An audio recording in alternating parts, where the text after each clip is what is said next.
Welcome curious minds and sleepy thinkers. You found a soft place to land where the questions are big and the pace is slow enough not to jolt you out of your pillow cocoon. Tonight, we're going to tiptoe into a story that exists in the twilight between grand triumph and quiet regret, a tale woven into the very fabric of humanity's reach for the stars.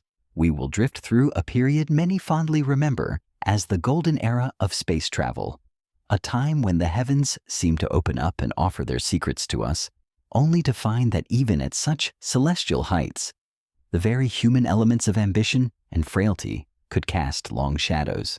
But don't worry, we'll take it slow. This isn't a race through equations or a dash through historical dates. It's more like floating through a galaxy of ideas with a cup of chamomile tea, allowing the gentle current of narrative to carry us. Let the words be a soft breeze, guiding you through the annals of a history written in both dazzling starlight and faint smudges. Imagine a time not so long ago when the night sky was more than just a velvet canvas sprinkled with diamond dust. It was a boundless promise, an incessant invitation. This was an epoch where every rocket launch was not merely a scientific endeavor, but a festival of hope, a vibrant testament to the extraordinary capabilities of the human intellect. For many, the Apollo missions truly embodied this golden era. They weren't just flights into space, they were flights directly into the heart of humanity, stirring a sense of wonder and unity rarely seen. For a full decade, from the tentative first steps on a desolate lunar surface to the deeper explorations into that distant, silent realm, news of NASA and its astronauts consistently dominated headlines. These weren't fleeting flashes in the pan. They were the boldest, most captivating stories of their time. Each mission unfolded as a fresh narrative, a new, exhilarating chapter in humanity's grand chronicle of cosmic conquest. There were moments when it felt as though the entire world held its breath, collectively glued to every unfolding second, from the thunderous roar of engines tearing away from the launch pad to the ethereal, grainy images of those inaugural footprints on the moon. These were the moments when humanity swelled with a collective sense of grandeur, convinced of its capacity to achieve the seemingly impossible. The astronauts themselves transcended their roles as mere pilots or scientists. They were living icons, heroes clad in their gleaming spacesuits, embodying the very best of courage, intellect, and sheer human resilience.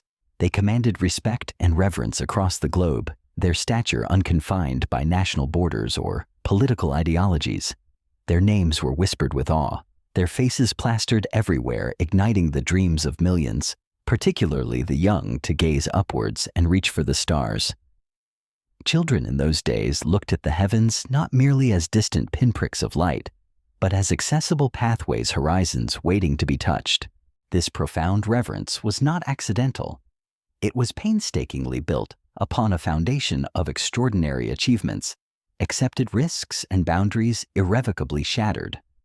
Each Apollo mission wasn't just a technological leap, it was a spiritual ascent. We as a species learned to not only survive, but to thrive in the most unforgiving environments, to command the most intricate machinery, and crucially to unite towards a singular purpose, overcoming every conceivable obstacle. It was a powerful lesson in collaboration and vision, and in an unwavering belief in our collective potential. Yet, like all grand narratives, this golden era too carried within it the delicate seeds of its own fragility. Even in the most brilliant luminescence, shadow always lurked patiently, awaiting its opportune moment to emerge. Barely a year after its successful completion, Apollo 15, a mission widely lauded for its scientific triumphs, began to generate entirely different kinds of headlines. These headlines no longer celebrated valor or groundbreaking discoveries. Instead, they spoke of a scandal that rattled NASA to its very core. It presented a stark, almost cruel contrast. From the zenith of global respect and admiration, NASA was abruptly plunged into the mire of accusations.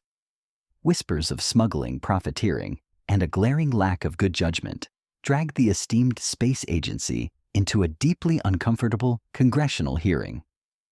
This incident, like a corrosive acid, didn't just tarnish NASA's reputation. It tragically reduced a mission with such a noble scientific purpose to little more than a backroom operation, a clandestine maneuver that stained the very fabric of its public image. It was akin to a blot of dark ink spreading across a pristine, magnificent painting, obscuring its delicate lines and vibrant hues. What then transpired? How could a mission so universally celebrated descend into such a regrettable predicament? And why, in the grand scheme of things, did something as seemingly trivial as over 850 grams of paper inflict such profound damage upon the reputation of such a colossal and revered institution? These are the quiet questions we will gently explore. Listen closely and let your mind be softly guided through the intricate alleys of this story. Not to judge, but to contemplate the complex nature of human endeavor, even when reaching for the stars. At the zenith of the Cold War, the space race was far more than a mere scientific or technological competition. It was an ideological battleground, a spectacular display of power and perceived superiority between two global superpowers. Every success notched by NASA was not just a victory for American science. It was a triumph for its political system and its core ideology. Consequently, the astronauts, those trailblazers on the cosmic frontier, were not merely explorers, they were national symbols. Revered heroes, lionized by the public. Their fame was not confined within the borders of the United States. They were global celebrities, welcomed like royalty wherever they traveled. Their public appearances drew crowds in the tens of thousands, and their every utterance was absorbed with rapt attention. The aura surrounding them was so incandescent it bordered on the surreal. They were, in essence, ordinary individuals who had achieved the extraordinary, and that resonated deeply with millions across the world. However, this very fame and exalted status also carried a formidable burden. Their every action was scrutinized under an unforgiving spotlight, and any misstep, no matter how seemingly insignificant, could be magnified and trigger severe repercussions. In an environment where image was paramount, where America's success in the space race was considered a direct measure of its national strength and prestige, anything that could reflect poorly on American triumph and NASA's unblemished integrity was utterly unacceptable. The Apollo 15 postal scandal became a particularly glaring blot, not only because of the specific misconduct involved, but precisely because of the sensitive historical moment in which it occurred. It threatened to erode public trust in an institution that had been meticulously built upon foundations of unwavering excellence and unimpeachable integrity. It cast a disquieting shadow over the core values NASA ostensibly represented and raised uncomfortable questions about the very character of those entrusted with such monumental responsibilities. Think of it this way. NASA was a magnificent vessel, majestically sailing through an ocean of discovery, its glorious flag billowing proudly at the mast. But this scandal was like a small leak, initially insignificant, yet capable, if left unaddressed, of slowly sinking the ship, or at the very least, marring its pristine beauty and imposing grandeur. It wasn't a mechanical failure. It was a fissure in trust, a profound challenge to ethics and transparency. We won't rush to find immediate answers or to cast judgments. Instead, we will gently turn each page of this story as one might leaf through an old cherished book, seeking to understand more profoundly what transpired, who was involved, and what enduring lessons it quietly imparted. Perhaps in the serene stillness of the night, we can discern more clearly the intricate nuances of truth and recognize that even in humanity's most ambitious and noble pursuits, the inherent elements of human nature remain ever present. Allow your mind to relax and let this narrative softly guide you on a journey. We will explore the minute details, the seemingly innocuous decisions, and observe how they can ripple outwards, creating significant waves that ultimately impacted an entire organization and irrevocably altered the world's perception of its heroes. It serves as a poignant reminder that even as we reach for the stars, we remain irrevocably human, with all the strengths and, crucially, all the inherent frailties that define us. And as we delve deeper into the narrative, You might find yourself quietly pondering what truly motivated these individuals. Was it simply thoughtlessness or a calculated maneuver? Was it an isolated personal lapse or a symptom of a larger systemic issue? These questions do not yield easy answers, and perhaps their very beauty lies in that profound mystery in the expansive space they open up for personal contemplation. Imagine a vast garden where the most vibrant flowers bloom in riotous splendor, yet subtly hidden beneath their lush foliage are a few unassuming weeds quietly sprouting and slowly encroaching. The golden era of space travel was that garden, and the Apollo 15 postal scandal was one such weed that emerged, slightly diminishing its otherwise perfect beauty. Yet even weeds are part of nature, and understanding them is part of understanding the garden as a whole. So breathe deeply, let your body relax, and allow your mind to wander freely. We will not hasten, nor will we coerce. We will simply listen and permit the story to unfold naturally, bathed in the soft luminescence of contemplation. For sometimes the most intricate stories offer the most profound lessons, especially when approached with an open heart and a tranquil spirit. This incident wasn't merely a chapter in NASA's storied history. It was a resonant mirror reflecting aspects of human nature that we often prefer not to confront, particularly when those reflections appear in the figures we idolize. It served as a stark, undeniable reminder that even the most elevated ideals can be subtly tainted by the most mundane of motives, and that integrity is an invaluable asset, one that demands perpetual safeguarding and diligent cultivation. Let these words flow like a serene river, carrying you gently through the events, the emotions, and the lingering questions. And as this river concludes its journey, perhaps you will discover a newfound sense of tranquility, a deeper comprehension of the world around you, and a greater appreciation for those things that truly possess immeasurable worth. We will not seek a definitive conclusion for life, much like the universe itself perpetually harbors unsolved mysteries. Instead, we will seek contemplation, profound understanding, and a profound sense of peace in the face of reality's inherent complexities. This is a story to be heard, to be pondered, and to allow your spirit to find its gentle rest. Now let us drift a little deeper into the currents of this story, allowing ourselves to be carried to the precise moment where the first delicate, almost imperceptible threads of our tale began to intertwine.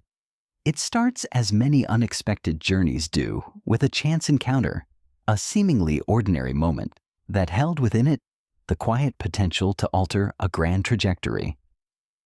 On a brisk November 14th, 1969, a German man named Heed Iron Man left the sun-drenched comfort of his Florida home, boarding a bus destined for the bustling heart of the Kennedy Space Center.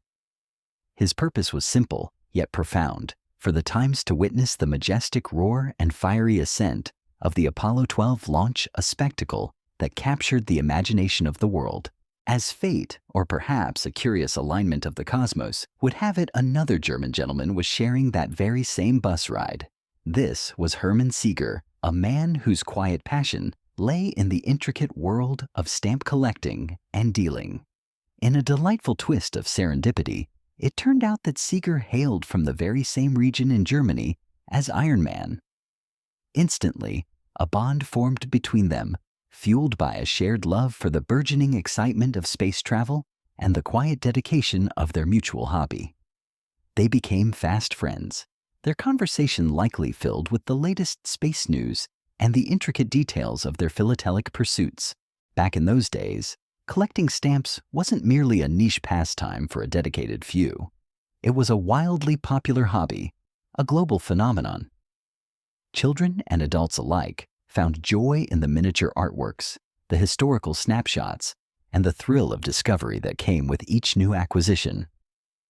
And in the fertile ground of this widespread enthusiasm, NASA, ever keen to connect with the public and capture the zeitgeist, began printing specially designed covers for each Apollo mission. These unique envelopes were not just pieces of paper.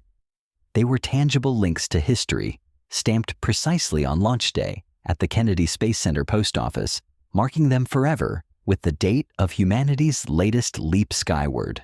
These first-day covers, as they were affectionately known, quickly swelled in popularity, becoming an integral, almost ritualistic part of the Kennedy Space Center's launch day atmosphere. The demand was so immense, so insatiable, that special cancellation machines would begin to hum and roll as early as 100 a.m., long before dawn, just to keep pace with the sheer volume of requests. Imagine the scene, the quiet pre-dawn hours broken only by the rhythmic thud of the machines, each stamp a silent testament to the collective anticipation building towards launch. These covers were cherished mementos, making perfect gifts for astronauts' friends and family, and for the countless dedicated NASA employees who poured their hearts into these monumental endeavors. They were little pieces of the dream carefully preserved. For some of the more adventurous and perhaps less conventional astronauts, merely getting a cover stamped on Earth wasn't quite enough to satisfy their desire for truly unique mementos. They took this burgeoning tradition a subtle yet significant step further. With a quiet sense of adventure, they would transport postal covers up into space, tucked safely away within the confines of the command module. Upon their return, these space-flown covers would become truly extraordinary gifts, imbued with the magic of having soared beyond Earth's embrace, destined for the grateful hands of their loved ones. It was a charming, seemingly innocent extension of a cherished practice. Iron Man, you see, wasn't just a casual spectator. He was a NASA contractor, a man who moved within the inner circles of the space agency. This gave him a unique vantage point, granting him access to a vast network of individuals working at the Kennedy Space Center, including, crucially, a number of the very astronauts themselves. His position provided him with an understanding of the intricate workings and perhaps the subtle vulnerabilities of the system. On more than one occasion, fueled by a nascent ambition and an eye for opportunity, Iron Man had attempted to persuade various Apollo astronauts to smuggle aboard an assortment of stamps and postal covers. His motive was clear. He sought to capitalize on the unique cachet of space-flown items offering money in exchange for their clandestine transportation. So far, his efforts had been met with polite yet firm refusals. The astronauts at that point still held firmly to the strictures of their professional conduct, or perhaps the lure of such ventures hadn't yet proven strong enough to overcome their ingrained discipline. Then, one quiet evening in May 1971, the delicate balance shifted. Iron Man found himself sharing a dinner table with the illustrious crew of Apollo 15 David Scott, Alfred Worden, and James Irwin. The atmosphere was likely relaxed, perhaps filled with the casual camaraderie that often develops among those preparing for a shared monumental undertaking. It was in this convivial setting that Iron Man, with a quiet confidence honed by past attempts, tabled what he undoubtedly perceived as a truly tempting offer. His proposition was simple in its premise, yet profound in its implications. He asked the 3 astronauts to carry 100 special stamp covers to the moon. For Seeger, his stamp-collecting confidant, and in a move designed to sweeten the deal and broaden its appeal, he offered them the opportunity to carry an additional 300 covers for themselves. These would be their own private cash, to do with as they pleased, or so the implication suggested. The arrangement for Seeger's covers was explicit. They would eventually be sold off as exclusive collector's items, their value inflated by their incredible journey. And for the astronauts' troubles, as he so delicately put it, each would receive a truly generous sum, a remarkable $7,000. To put that into perspective in today's money, that would equate to a substantial $54,600 each, a significant windfall that could certainly alleviate many everyday financial anxieties. Initially, as one might expect from individuals trained to uphold the highest standards, the crew were understandably hesitant. They were acutely aware of the rules, the silent unspoken pacts that governed their conduct. NASA's stringent standards of conduct explicitly forbade astronauts from using their position to make money for themselves or for anyone else. It was a clear, unambiguous line drawn in the sand, designed to protect the integrity of the agency and the purity of their mission. To cross that line would be to betray a trust, to tarnish a sacred public image. However Iron Man, ever the shrewd persuader, had an answer ready. He possessed a seemingly innocuous piece of information, or perhaps a carefully crafted deception that he wielded with quiet effectiveness. He reassured them, claiming with an air of conspiratorial confidence that many other Apollo crew members had done the same in the past. He implied it was a common, almost accepted practice, a quiet tradition that simply wasn't spoken about publicly. This assertion, whether true or not, served to normalize the proposition, making it seem less like a transgression and more like a quiet indulgence shared among their peers. It blurred the clear lines of conduct, making the forbidden seem, if not permissible, then at least less morally egregious. Moreover, Iron Man tapped into another more personal vulnerability. NASA had recently restructured their employee benefits, and a critical change had occurred. Astronauts no longer received life insurance as part of their standard compensation package. This seemingly bureaucratic detail held a profound, unsettling weight for men who routinely strapped themselves to colossal rockets and ventured into the most hostile environment imaginable. Space, after all, is a realm of unimaginable peril, a vast, indifferent void where even the most meticulously planned security measures can falter. Being an astronaut then and now is emphatically not a risk-free occupation. Iron Man shrewdly played on this gnawing uncertainty, on the very human fear of the unknown and the desire to protect one's loved ones. He convinced them that the proposed money, a seemingly substantial sum, could be quietly put aside to care for their families, should the unthinkable happen during the mission. It was a potent argument, a quiet whisper that spoke directly to their deepest paternal and spousal instincts. It transformed the illicit payment from a mere gain into a potential safeguard, a moral shield against the harsh realities of their profession. This rationale provided a thin yet compelling veneer of justification for an act that by NASA's own rules was clearly prohibited. It was and still is fairly normal for astronauts themselves to take personal souvenirs on missions. These weren't for commercial gain, but deeply personal mementos. A small photograph, a cherished token from a child, a religious item. Of course, all these personal items needed pre-approval from NASA before they could fly. This meticulous process was designed to ensure two critical things: that the articles were safe for space, meaning they wouldn't off-gas interfere with sensitive equipment or pose any physical hazard, and that they were compliant with stringent weight restrictions. Every gram counted when launching something into orbit or to the moon. We have seen examples of this innocuous practice throughout the history of spaceflight. Alan Shepard, the first American in space, famously brought up a few golf balls and a modified golf club head, later taking a memorable swing on the lunar surface. A moment of pure, playful humanity amidst the cosmic grandeur. Buzz Aldrin, during Apollo 11, carried on board a communion wafer and a vial of wine, quietly performing a religious ceremony in the vastness of space. And indeed, several other astronauts had carried postal covers on their missions, not for profit, but as thoughtful gestures intended as unique gifts for friends and family back home. Crucially, all of these items were approved by NASA prior to launch day, carefully documented and vetted. In light of this established approved practice, accepting Iron Man's proposal might not sound at first blush like such a monumental transgression. After all, what was the harm if it was just a few more covers, especially if the money was framed as a safeguard?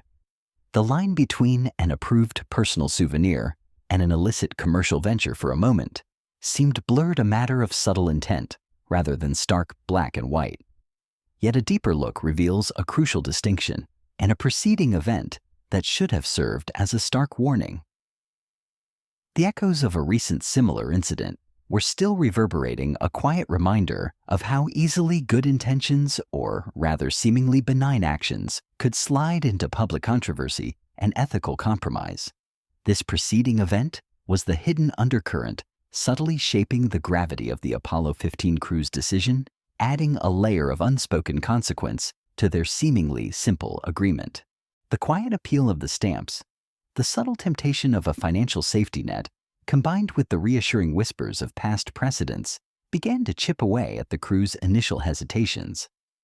It's a complex interplay of human desires, the need for security, the allure of something unique, and the subtle rationalization that everyone else is doing it. This moment dinner with Iron Man was the quiet genesis, the subtle turning point where the path of the golden era, once so clear and brightly lit, began to veer ever so slightly into the shadows. Let us continue our gentle journey, moving from the quiet camaraderie of that dinner table into the hushed chambers of the mind where decisions are weighed and rationalizations begin to take root. We left the Apollo 15 crew, David Scott, Alfred Worden, and James Irwin, having just heard Iron Man's truly tempting offer, a chance to carry an extra 400 special stamp covers into the boundless expanse of space with a substantial $7,000 payment awaiting each of them upon their return. This sum, a quiet whisper of financial security in an uncertain world, translated to a remarkable $54,600 in today's money, a significant windfall that promised a comforting cushion against life's unexpected turns. Initially, as we noted, their response was one of hesitation. This was not merely a polite demurral. It was an instinctive recoiling from a direct violation of the rules that governed their very existence as astronauts. They were men steeped in discipline, trained to follow protocols with unwavering precision. NASA's standards of conduct were crystal clear, etched into the very fabric of their professional lives. Astronauts were expressly forbidden from using their privileged position to make money either for themselves or for anyone else. It was a boundary as distinct as the Earth's horizon against the blackness of space, a line not to be crossed. Their initial reluctance was a testament to the ingrained sense of duty and the understanding that their role was one of public service, not personal enrichment. Yet Iron Man, a man adept at navigating the subtle currents of human nature, had anticipated this resistance. He was prepared with carefully constructed reassurances designed to erode their ethical resolve. He leaned in, perhaps metaphorically, and whispered that many other Apollo crew members had done the same in the past. He painted a picture of a common, almost tacitly accepted practice, a quiet tradition among their elite fraternity that simply wasn't talked about.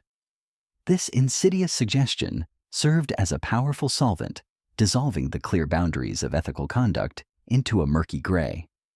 If others had done it, if it was an open secret, then perhaps it wasn't so egregious after all. It normalized the forbidden, transforming a transgression into a mere deviation, a shared indulgence, rather than a grave breach of trust. This assertion, whether rooted in truth or cunning fabrication, planted a dangerous seed of complacency. It implied a precedent, a silent approval from the very system that outwardly condemned such actions. For men who lived under intense public scrutiny, the idea that they wouldn't be alone in this quiet venture, that they were simply participating in an unspoken convention, was a powerful, comforting thought. It lessened the perceived risk not just of detection, but of moral culpability. But Iron Man wasn't content with just a blanket reassurance.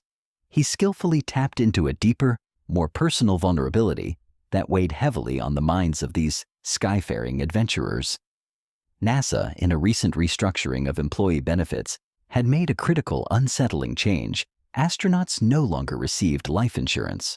For men who routinely strapped themselves to colossal rockets propelled by controlled explosions and ventured into the vast, indifferent vacuum of space, this was a stark, sobering reality. Imagine standing on the precipice of an abyss, knowing that every step you take could be your last, and that should you fall, your family would be left without a safety net. This was the silent, gnawing fear that often accompanied the exhilarating call of space. Space, after all, is the ultimate hostile environment. No matter how many security measures, how many redundant systems, how many layers of engineering brilliance are put in place, the inherent dangers remain. Being an astronaut then and now is emphatically not a risk-free occupation. It is a profession demanding extraordinary courage, but also an acute awareness of mortality. Iron Man, with a chillingly effective empathy, played on this profound insecurity. He wove a narrative where the proposed money was not merely an illicit gain, but a lifeline. He convinced them, or at least offered a compelling rationale that they could cling to, that this money could be quietly put aside to care for their families, should the unthinkable happen during the mission. It was a potent, almost irresistible argument, transforming the forbidden payment from a simple act of profiteering into a morally defensible act of paternal responsibility. It transmuted the troubles of carrying mere paper into a solemn duty to protect their loved ones. This justification provided a fragile yet compelling veneer of righteousness. It allowed the astronauts to frame their potential transgression not as a selfish act, but as a selfless one born out of a desire to safeguard their families against the ultimate sacrifice their profession might demand. It was a powerful internal narrative, capable of overriding the clear dictates of NASA's rules, at least in the quiet corners of their minds. It's crucial to understand the context of personal items on missions. For decades, it had been a common and approved practice for astronauts to carry small cherished personal souvenirs or mementos into space. These weren't for commercial gain. They were deeply sentimental tokens. A small photograph of a child, a religious item, like a communion wafer, a tiny flag, or indeed postal covers intended as unique gifts for friends and family back home. These were precious links to their lives on Earth, carried into the otherworldly void. Of course, a strict protocol governed these personal items. Every single article needed pre-approval from NASA before it could fly. This meticulous vetting process wasn't just bureaucracy. It was vital for safety and mission integrity. The items had to be safe for space, meaning they wouldn't outgas hazardous chemicals, interfere with sensitive electronic equipment, or pose a physical hazard in the zero-gravity environment. And critically, they had to be compliant with incredibly strict weight restrictions. Every single gram added to the payload required immense calculations, fuel and cost making careful scrutiny imperative. History abounds with examples of these approved personal items, often adding a touch of charming humanity to the otherwise sterile high-stakes environment of spaceflight. Alan Shepard, during Apollo 14, famously brought up a few golf balls and a modified golf club head, turning the lunar surface into his personal golf course for a memorable, joyful swing.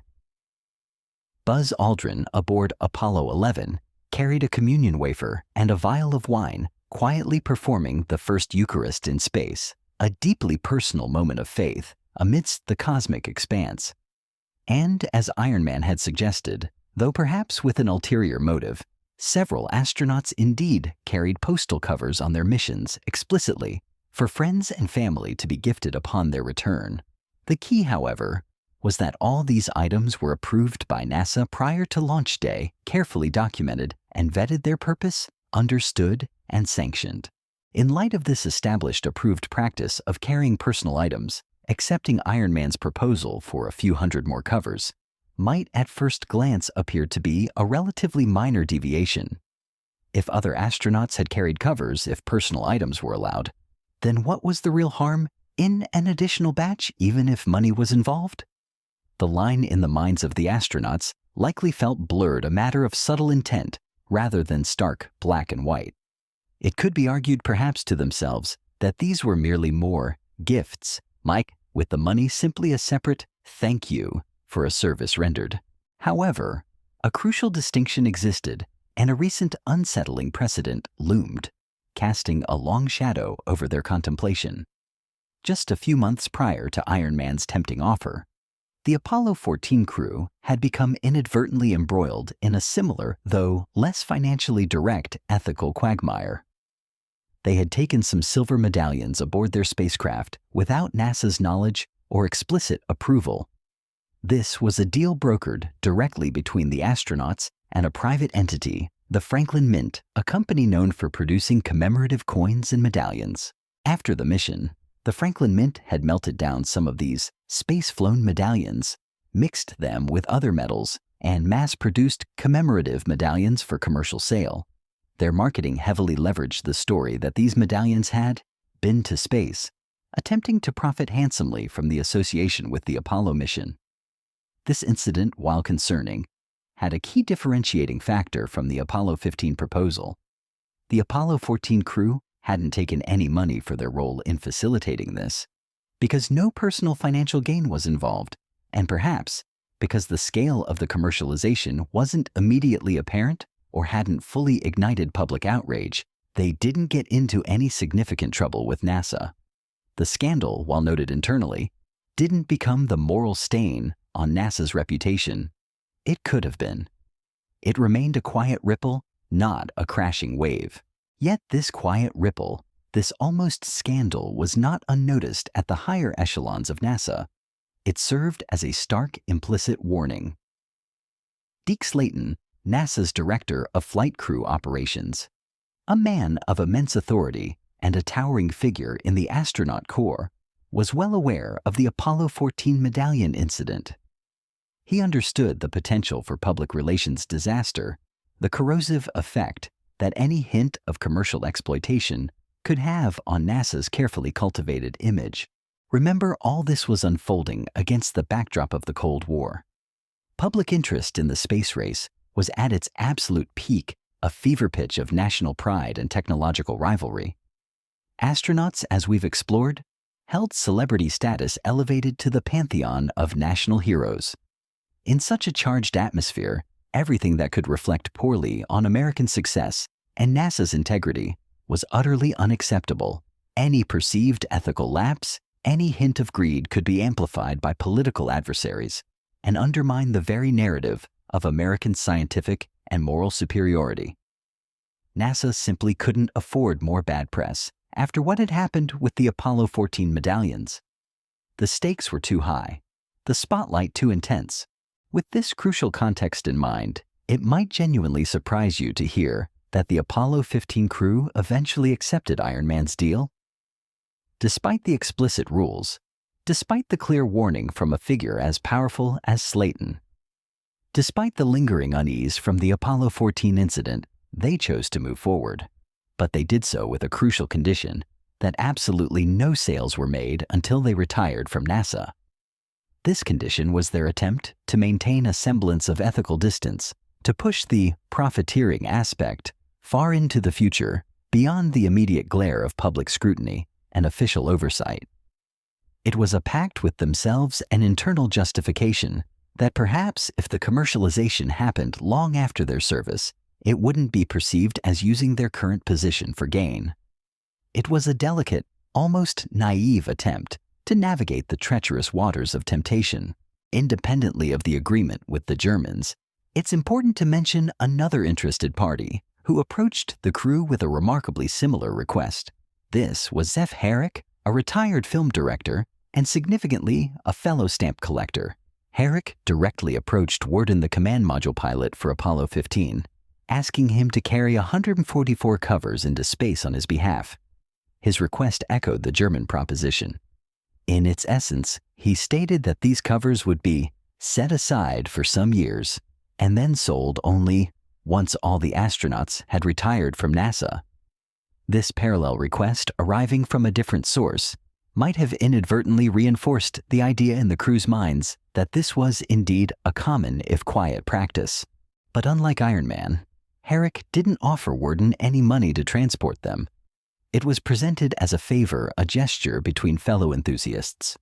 Worden, trusting Herrick's word, and perhaps seeing it as a simple act of goodwill for an acquaintance, agreed to go with it as a favor.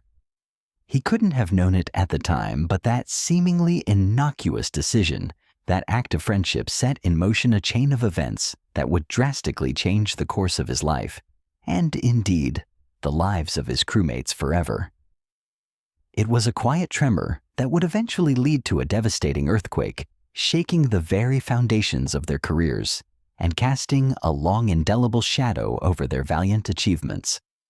The seeds of trouble sown in quiet conversations and seemingly minor decisions were now firmly planted, ready to sprout into a full-blown crisis. As we continue our gentle meander through this quiet historical moment, let's pause to reflect on the subtle undercurrents that shaped the Apollo 15 crew's fateful decision. We've already touched upon the allure of HED Ironman's offer and the comforting rationalizations it provided. But to fully understand the weight of their eventual choice, we must first turn our gaze back just a few short months to an incident that served as a quiet yet potent precedent, a subtle tremor that should have warned of the impending quake. This was the story of the Apollo 14 crew and their encounter with some silver medallions. Unlike the direct cash offer presented to the Apollo 15 astronauts, this earlier affair unfolded differently, yet carried a similar ethical tang. The Apollo 14 crew, through a direct private deal brokered between themselves and a company called the Franklin Mint, had taken a number of these medallions aboard their spacecraft. Crucially, this was done without NASA's explicit knowledge or approval. It was a handshake agreement, a quiet understanding between the astronauts and a commercial entity conducted away from the official gaze of the space agency. Upon the Apollo 14 mission's successful return, the Franklin Mint wasted no time in capitalizing on this unique opportunity. They took some of these space-flown medallions, melted them down, mixed them with other metals, and then proceeded to mass-produce commemorative medallions for wide commercial sale. Their marketing efforts were relentless and highly effective, leveraging the incredible narrative that these medallions had been to space. Imagine the powerful allure owning a piece of metal that had journeyed beyond Earth's atmosphere, touched the cosmic void, and returned. This direct association with an Apollo mission conferred an almost mystical value, allowing the company to profit handsomely from the public's fascination with space. However, a key distinction separated the Apollo 14 incident from what would later unfold with Apollo 15. In this earlier case, the Apollo 14 crew hadn't taken any money for their role in facilitating this commercial venture. Their involvement was framed, at least publicly and within internal NASA discussions, as a favor, perhaps a misguided act of goodwill, rather than an intentional act of personal enrichment. Because there was no direct personal financial gain involved for the astronauts, the incident didn't escalate into a full-blown public scandal. It didn't become a moral stain on NASA's reputation in the dramatic way the Apollo 15 affair would. It remained for a time a quieter ripple, an internal concern rather than an explosive headline. Yet this quiet ripple was not lost on the keen eyes at the higher echelons of NASA. Indeed, the very nature of this story is inextricably linked to the grand geopolitical stage of the time the Cold War. This was a period of intense ideological and technological rivalry between the United States and the Soviet Union. The space race wasn't just a competition. It was a proxy battle for global supremacy, a demonstration of which system democracy or communism could achieve the greatest feats of engineering innovation and human daring. Public interest in the space race was absolutely at its peak, a fever pitch of national pride, hope, and anxiety. In this highly charged atmosphere, astronauts were not merely skilled professionals. They were celebrities elevated to almost mythical status. They were the brave faces of American ingenuity, the embodiment of courage and progress. Their every move was scrutinized, their words weighed, and their image meticulously managed. For NASA, their credibility and the perception of their unwavering integrity were paramount. Anything that could even remotely reflect poorly on American success and NASA's impeccable integrity was deemed utterly unacceptable. A whisper of impropriety could be seized upon by adversaries amplified by the media and undermine the entire national narrative of American exceptionalism and triumph. It was precisely with this acute awareness of the fragile public image and the potential for damaging controversy that Deke Slayton, NASA's formidable director of flight crew operations, stepped in. Slayton was a titan within the agency, a man revered by the astronauts, a former Mercury 7 pilot himself, who understood the pressures and temptations of their unique position. Having witnessed the muted fallout from the Apollo 14 medallion incident, he was determined to prevent any recurrence. He knew NASA simply couldn't afford more bad press. The stakes were too high, the global spotlight too unforgiving. Thus, prior to the Apollo 15 mission, Slayton issued a clear and unequivocal warning to the crew. He expressly warned the Apollo 15 crew against taking anything into space that could make money either for themselves or for others. This wasn't a vague guideline. It was a direct, unambiguous command. It was a line in the sand drawn with the full authority of his position, designed to protect the agency from further ethical missteps and public relations disasters. His words hung in the air, a solemn premonition, a direct prohibition echoing the lessons, however minor, of the Apollo 14 affair. Given this context, the clear rules, the recent precedent of the Apollo 14 medallions, and Slayton's direct, stern warning, it is truly a source of surprise to hear that the Apollo 15 crew eventually accepted Iron Man's deal. It runs counter to all the established protocols, to the very ethos of their service, and to the explicit instructions from their direct superior. It suggests a complex internal struggle, a careful weighing of risks and rewards, perhaps clouded by the very human desires for security and convenience that Iron Man had so skillfully exploited. Their acceptance, however, was not unconditional. In an attempt to mitigate the ethical fallout, and perhaps soothe their own consciences, they agreed to Iron Man's proposal only on the condition that absolutely no sales were made until they retired from NASA. This condition was their attempt at a moral compromise, a deferral of the problematic act of profiteering into a distant future, a time when they would no longer be active astronauts, no longer representing the agency in an official capacity. It was a hope that by then the connection between their official position and the commercial gain would be severed or at least significantly weakened in the public eye. It was a fragile shield constructed more of wishful thinking than solid ethical ground, designed to protect their immediate standing and their long-term reputations. But our story also has another thread, weaving its way independently into the narrative of the Apollo 15 crew's choices. It's important to introduce F. Herrick, a retired film director and stamp collector, who approached the crew with a request remarkably similar to Iron Man's, yet crucially different in its underlying motivation. Herrick approached Alfred Worden, the command module pilot, asking him to take a 144 covers into space on his behalf. His proposal mirrored the German agreement in its timing. These covers, he said, would also be set aside for some years, and then sold only once all the astronauts had retired from NASA. The key distinction, however, lay in the absence of financial enticement. Unlike Iron Man, Herrick didn't offer Worden any money for transporting these covers. It was presented as a pure favor, an act of goodwill between fellow enthusiasts, a gesture of friendship from an acquaintance. Worden, perhaps touched by the simplicity of the request, or perhaps already having opened the door to the idea of carrying covers for others through the German deal, trusted Herrick and agreed to go with it as a favor. There was no direct financial gain for him, making it seem at least superficially more akin to the approved practice of carrying personal mementos for loved ones. Worden, in that moment of casual agreement, could not have possibly known the profound consequences that single decision would unleash.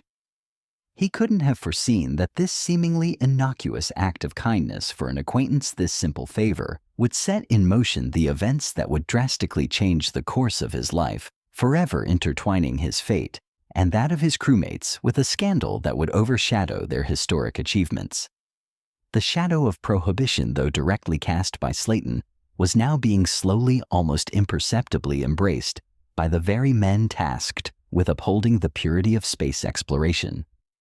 These quiet decisions, made in the subtle interplay of trust, temptation, and precedent, were the final tightening of the noose, preparing the stage for the dramatic unraveling that lay just ahead.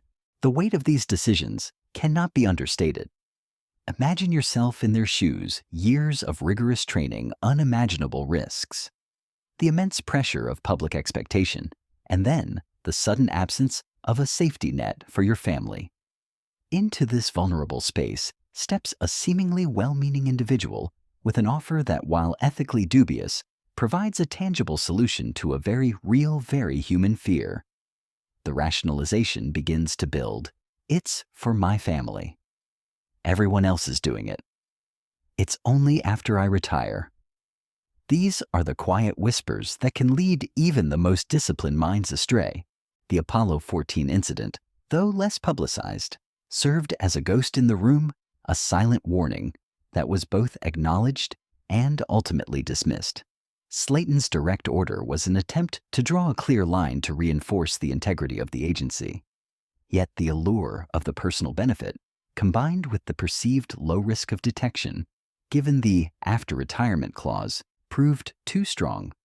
It speaks volumes about the enduring power of human fallibility, even among those elevated to hero status. The subtle difference between the two deals, Iron Man's cash offer versus Herrick's favor, further complicates the moral landscape. Worden's agreement with Herrick, free of direct monetary exchange, might have felt ethically lighter, a simple courtesy. But it opened the door a small crack through which the larger, more problematic venture could slip unknowingly, linking the innocent favor with the weightier clandestine operation. It was a chain reaction of ethical compromises, each link seemingly small, but together forming an unbreakable bond, leading to inevitable disclosure. The story of the Apollo 15 postal scandal is not just about rules broken. It is about the complex interplay of human vulnerability, the power of subtle persuasion, and the quiet erosion of boundaries. It reminds us that even heroes are susceptible to temptation, and that the path of integrity, though often clear in principle, can become clouded by the pressures and anxieties of real life. As we continue, we will see how these choices made in hushed tones and private agreements would soon be thrust into the blinding light of public scrutiny, forever altering the legacy of a truly magnificent mission. Now let us imagine the quiet hum of anticipation that filled the air in the hours leading up to a monumental event. Its launch day, a morning unlike any other. The Kennedy Space Center post office, a place that usually keeps more sedate hours, swung its doors open at 1:00 a.m. EDT. This wasn't unusual on an Apollo launch morning. It was part of the ritual, a testament to the immense public fascination and the tireless work behind the scenes. The rhythmic thud of cancellation machines, stamping the date and location onto countless postal covers, was a familiar symphony starting long before dawn to meet the overwhelming demand. Amidst this orchestrated chaos, one man, James Smotherman, played a seemingly minor yet ultimately pivotal role. Smotherman, a member of the flight crew support team, was entrusted with the crucial task of overseeing the final checks of the astronauts' personal preference kits, PPKs. These small bags contained the approved personal items the astronauts were permitted to take into space, cherished mementos, small tokens of home things carefully vetted by NASA. On this particular morning, the approved covers for the Apollo 15 mission, including the 144 covers destined for F. Herrick, the retired film director's collection, were meticulously processed. These were the covers that had received NASA's prior blessing, deemed suitable for spaceflight. A trusted colleague, Collins, had brought several hundred of these stamp covers to be run through the cancellation machine, ensuring they bore the official mark of launch day. Afterward, these approved covers were taken to the astronaut quarters, a place of intense focus and final preparations. Here, other members of the flight crew support team meticulously sealed the 143 approved covers in Teflon-covered fiberglass. This wasn't just for neatness. It was a critical step to fireproof them for space, a necessary precaution against the harsh, unforgiving environment they were about to enter. Every detail, every precaution was taken for the items NASA knew about. But then a quiet slip occurred, a moment of human error that would ripple through history. As James Smotherman diligently carried out his final checks on the astronauts' personal preference kits, his trained eyes scanning for compliance and safety, he stumbled upon something unexpected. Tucked away amongst the approved personal effects lay the 400 undeclared Seeger covers. These were the covers at the heart of the clandestine agreement with head Iron Man. the very items that were strictly contraband, explicitly forbidden by NASA's rules and Slayton's recent stern warning. Imagine the scene: Smotherman holding these unauthorized items, perhaps momentarily distracted by the flurry of pre-launch activity, or perhaps simply not recognizing them as illicit. In his own poignant words, he later admitted he goofed. It was a simple, honest mistake, a momentary lapse in vigilance. He mistook the 400 bootlegged Seeger covers for the approved covers that were legitimately traveling aboard Apollo 15. The subtle differences, if any, were lost in the urgency and routine of the final checks.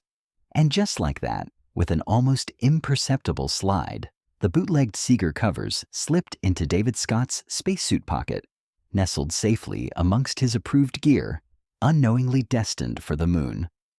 A small error, a quiet oversight, had opened the door to a monumental ethical breach.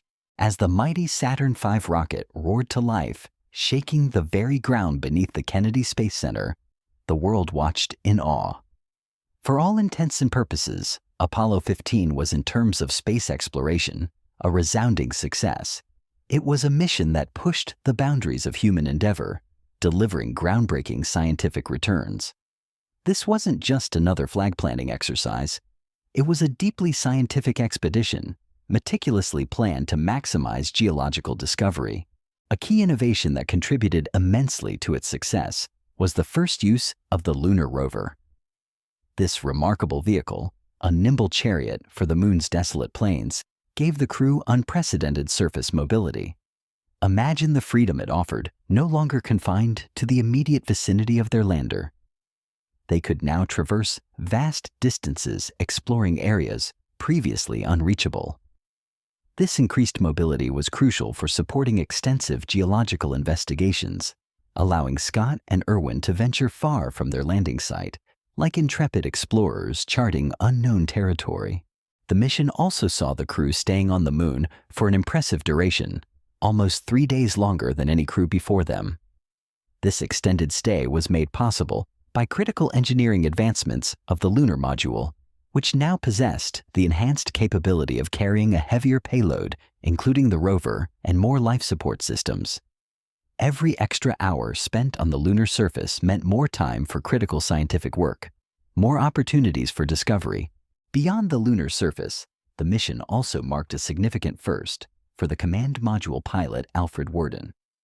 He performed the first spacewalk in deep space, a solitary, awe-inspiring ballet amidst the cosmic abyss, far from the protective embrace of Earth's magnetosphere.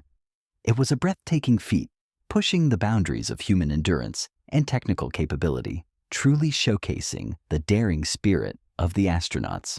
Meanwhile, on the lunar surface, David Scott and James Irwin were diligently working, gathering invaluable samples. Their most celebrated achievement was the collection of the first sample of the moon's early crust, a geological treasure known affectionately as the Genesis Rock. This ancient fragment, believed to be over 4 billion years old, offered an unparalleled glimpse into the very origins of our celestial neighbor, a silent witness to the dawn of the solar system. It was a moment of profound scientific significance, a tangible link to the moon's ancient past, and in an ironic twist that would later haunt them, the crew even canceled a NASA-certified postal cover on the moon surface itself, a symbolic gesture in honor of the U.S. Postal Service.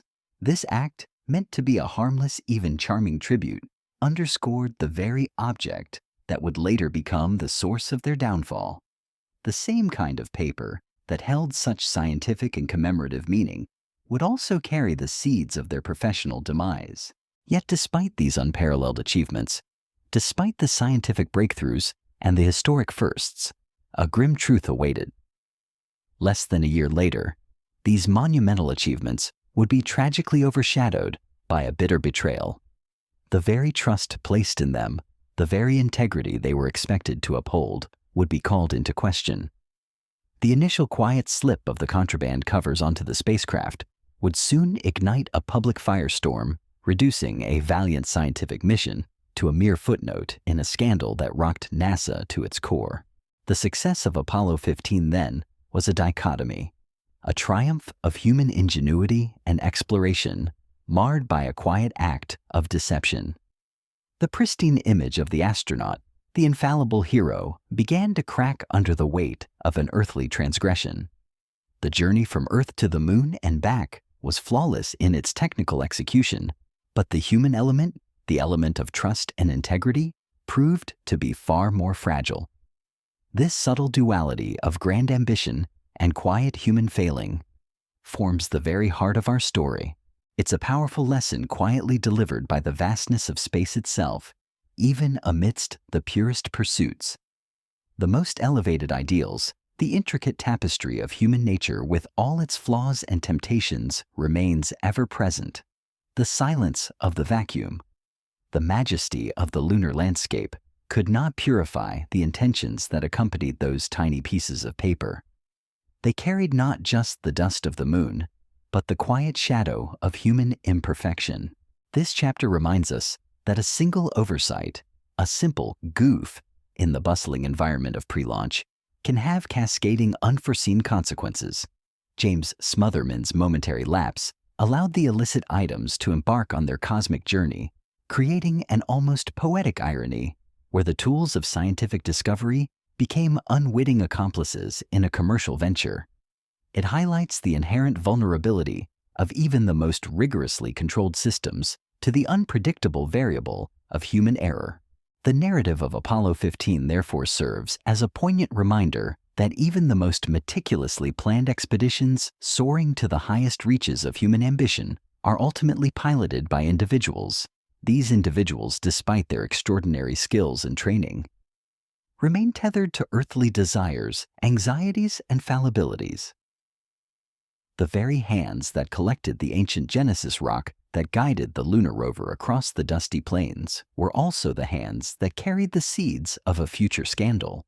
The imagery of the command module versus the lunar module in the later stages of the mission takes on a symbolic weight here. The command module, the spacecraft's home in orbit, was where most personal items remained, but the decision, or perhaps the unconscious action, to move the unauthorized covers to the lunar module and thereby to the surface of the moon would later be seen as a deliberate act. This seemingly small logistical detail amplified the value of the covers exponentially in the collector's market. A space-flown cover was valuable.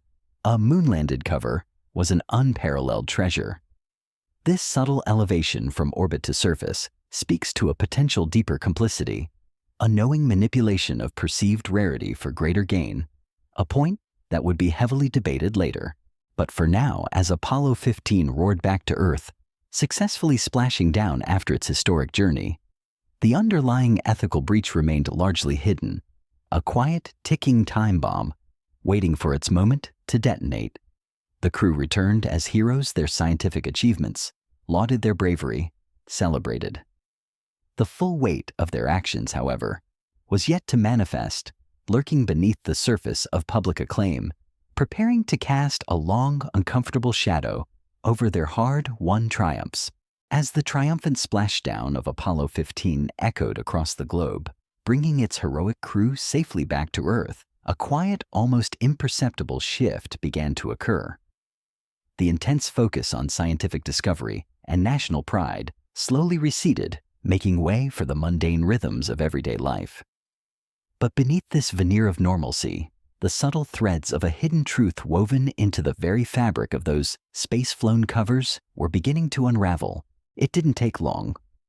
Almost as soon as Apollo 15 returned to Earth, the quiet understanding, the gentleman's agreement that had formed the fragile basis of the illicit deal, began to fray. Herman Seeger, head Iron Man, and F. Herrick, the three men who stood to gain most from the space-flown covers, turned on their word with a chilling alacrity. The solemn promise to withhold sales until the astronaut's retirement evaporated like morning dew under the rising sun of opportunity. Greed, a quiet, insistent whisper in the human heart, proved to be far more compelling than any prior pact. They didn't just break their word. They broke it with an almost audacious speed, seemingly driven by the immediate thrill of commercial gain. Seeger, the stamp dealer, wasted no time. He kept a single precious cover for his own collection, a trophy, perhaps, and then, with swift precision, proceeded to sell the other 99 for a staggering $1,500 each. Imagine the quiet frenzy among collectors, the whispered excitement of acquiring a piece of genuine space history. In just 2 months, Seeger had transformed what seemed like mere paper into a small fortune. To put that into today's context, each of those sales would equate to an astonishing almost $12,000, a truly significant sum for a single envelope. The market hungry for unique space artifacts swallowed them up with avid enthusiasm. Meanwhile, Herrick, the retired film director, was equally busy. He began commissioning sales across a network of dealers, carefully cultivated connections stretching from the bustling streets of New York to the sophisticated auction houses of Europe. His covers, also imbued with the magic of their celestial journey, fetched prices ranging between $7.90 and $1,250 each. In today's terms, that translates to a respectable $6,000 to almost $10,000 per cover. The allure of Flown to Space was a powerful, almost mystical marketing tool, unlocking incredible value for these seemingly unassuming pieces of paper. The quiet hum of the collector's world was now buzzing with excitement, fueled by the availability of these extraordinary items. The intricate web of their quiet sales was designed for discretion, but the world of high-value collecting is small and whispers travel fast. Late in October 1971, the quiet hum of the market became a distinct vibration that reached the ears of those who should have remained oblivious. One of Herrick's interested buyers, eager to confirm the legitimacy of his potential acquisition, did the logical thing. He contacted NASA directly, seeking to verify the authenticity of the cover he was about to purchase. This seemingly innocent query struck at the heart of NASA's carefully maintained image. Deke Slayton, NASA's Director of Flight Crew Operations, the very man who had issued the stern warning to the Apollo 15 crew, was utterly blindsided. He had no idea what the buyer was talking about. Imagine his shock, his disbelief. The man who prided himself on knowing every detail, on maintaining strict control over his astronaut corps, was suddenly confronted with evidence of a massive breach he knew nothing about. This moment of ignorance on Slayton's part truly didn't make NASA look good. It exposed a gaping hole in their oversight, a clear sign that things were happening under their very noses without their knowledge. Slayton, his anger simmering, acted swiftly. He wasted no time in confronting Alfred Worden, the command module pilot who had facilitated Herrick's covers. He warned Worden to make sure these covers wouldn't be further publicized. The implication was clear: the public could not know about this. After all, Slayton reasoned, these covers had only been approved under the explicit assumption that they were for non-commercial use. The moment money entered the picture, the entire premise of their approval disintegrated. Worden, now facing the chilling reality of their transgression, immediately wrote to Herrick, demanding he cease sales immediately. He must have felt a cold knot of dread in his stomach, the realization dawning that his trusting nature, his simple act of a favor, had been brutally exploited. He would later reflect with profound regret. I believed Herrick was as good as his word. It was a huge lapse in judgment on my part to trust this stranger. His words convey the bitter taste of betrayal, the crushing weight of a misjudged character. He had been played, and the consequences were now threatening to engulf not just him, but his entire crew. By the next month, the quiet whispers had grown into a roar. Word had spread about these supposed Apollo 15 covers selling all over Europe. The news traveled across the Atlantic, reaching the ears of the American media, who were always hungry for a story that combined national heroes with a hint of scandal. The crew, ironically, were in Germany at the time, participating in their official NASA European tour. Basking in the lingering glow of their recent triumphs. It was a cruel twist of fate to be physically in the very land where the betrayal had originated, while the news of their compromised integrity was breaking. It was during this tour, as the public whispers grew louder and the media began to close in, that the crew, now fully aware of the extent of the commercialization, made a decision regarding Iron Man's promised $7,000 payment. They collectively decided it would be improper for them to accept the money. The ethical lines, once blurred by rationalization, were now starkly clear in the harsh light of impending public exposure. To accept the money now would be an undeniable admission of guilt, a direct link to the profiteering. But by then, the American media had already gotten hold of the news, and the damage was already done. The initial seed of betrayal had blossomed into a full-blown public crisis. Slayton was furious. His rage was a simmering inferno directed squarely at his crew. They had directly disobeyed orders, ignoring his clear, unambiguous warning. The result was a highly public dispute that tore at the very fabric of NASA's hard-won credibility. The agency, which had cultivated an image of unwavering integrity and scientific purity, was now being publicly questioned, its moral standing undermined by the actions of its own heroes. Slayton, in his characteristic bluntness, reportedly called the event a regular goddamn scandal. His language reflected not just anger, but a profound sense of disappointment and betrayal. The consequences for the astronauts were swift and brutal. Slayton, wielding his considerable authority, reprimanded Irwin Scott and Worden for poor judgment. This wasn't just a verbal dressing down. It carried immense weight in the tightly knit astronaut community. But the real punishment, the one that cut deepest, was yet to come. They were removed from their positions as Apollo 17 backup crew. This was more than a demotion. It was a devastating blow to their careers, effectively ending their chances of flying to the moon again. They were stripped of their wings, a symbolic and profoundly humiliating act for men who lived to fly. They never flew in space again. For an astronaut, for men whose very identities were intertwined with the dream of spaceflight, this was arguably the worst kind of punishment. It was a life sentence, grounded forever, while their peers continued to soar.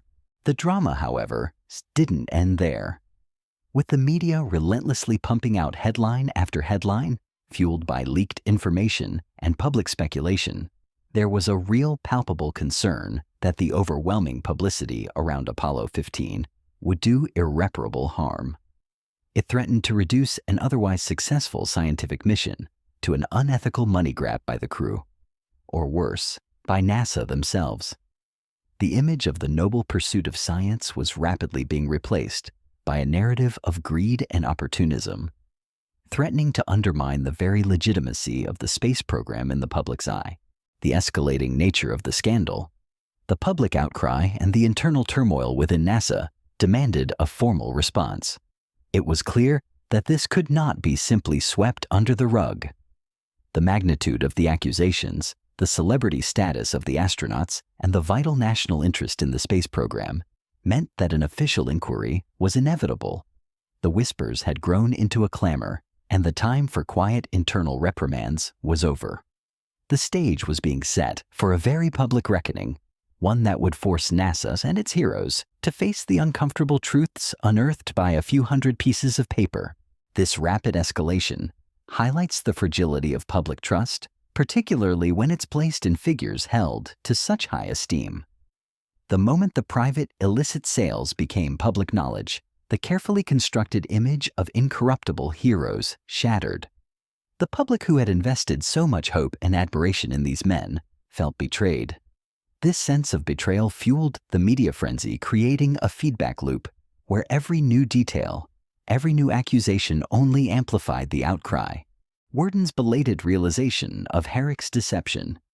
It was a huge lapse in judgment on my part to trust this stranger, underscores the human element of this tragedy.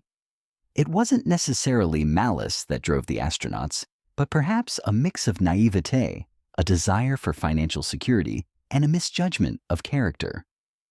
This makes the story all the more poignant, transforming it from a simple tale of good versus evil into a complex exploration of human fallibility.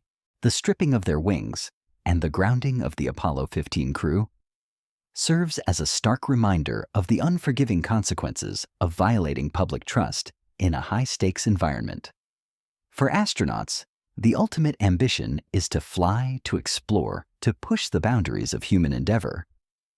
To have that taken away, to be forced to watch from the ground while others continue the journey, is a punishment far more severe than any financial penalty. It was a professional death sentence, a public shaming that would follow them for the rest of their lives. And as the scandal unfolded, the questions grew louder. How could NASA have let this happen, especially after the Apollo 14 incident? Was the agency truly oblivious? Or were there deeper, more unsettling truths lurking beneath the surface?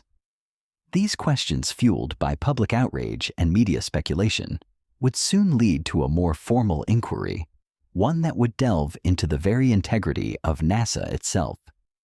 The stage was now set for the most public and damaging chapter of the scandal, a confrontation that would lay bare the uncomfortable truths about power, trust, and human ambition.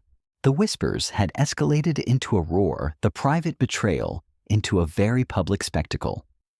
With the American media relentless in its pursuit of the story, pumping out headline after headline, a palpable sense of unease settled over NASA. There was a genuine, pervasive concern that the intense publicity surrounding the Apollo 15 postal scandal would utterly diminish an otherwise monumental scientific mission. The fear was that the narrative would irreversibly shift, reducing a valiant exploration of the cosmos to nothing more than an unethical money grab by the crew. Or far worse, an embarrassing display of complicity and lack of oversight by NASA themselves. The very image of the astronaut, once pristine and heroic, now teetered on the brink of being irrevocably tainted, recast as opportunistic rather than altruistic. The weight of this public outcry, the constant barrage of negative press, and the undeniable damage to NASA's credibility could no longer be contained within internal disciplinary actions. The scandal had grown too large, its implications too broad to be handled behind closed doors. The institution, built on a foundation of public trust and taxpayer money, had to answer to the public it served and to the representatives elected to oversee it. And so the call for a public inquiry became inevitable, a necessary step to attempt to set the record straight, and perhaps, if possible, to salvage some semblance of honor from the unfolding disaster. On August 3, 1972, a date that would be etched into NASA's annals with a somber hue, the Senate Committee on Aeronautical and Space Sciences convened a formal hearing. This was not a routine meeting. It was a public reckoning, a moment when the hallowed halls of space exploration met the unforgiving glare of political scrutiny. The purpose of this hearing was ostensibly to set the record straight once and for all, to unravel the tangled web of accusations and denials, and to determine the full scope of the ethical breaches. It was an attempt to bring transparency to an incident that threatened to undermine the very integrity of the nation's space program. The complexity of the situation meant there were several layers of concern to address, each one a delicate thread in the damaged tapestry of trust. The senators representing the public interest sought answers to a multitude of questions, ranging from the direct actions of the astronauts to the systemic oversight, or lack thereof, within NASA itself. This was a deep dive into the moral fabric of an organization that had, until then, largely been beyond reproach. Firstly, and perhaps most immediately pressing, were the actions of the astronauts themselves. David Scott, Alfred Worden, and James Irwin, once celebrated heroes, now sat before the committee, their careers hanging precariously in the balance, their reputations under siege. The questions were direct, probing, and relentless. The committee wanted to know why they had engaged in such a clear violation of established rules and what their true intentions had been. In their testimony, the crew acknowledged a critical lapse. They confessed that they had indeed acted thoughtlessly in not declaring the postal covers. This admission was a small crack in their defense, a concession that they had at the very least been careless with their duty. They attempted to present themselves as victims of circumstance-naive participants in a scheme they hadn't fully grasped.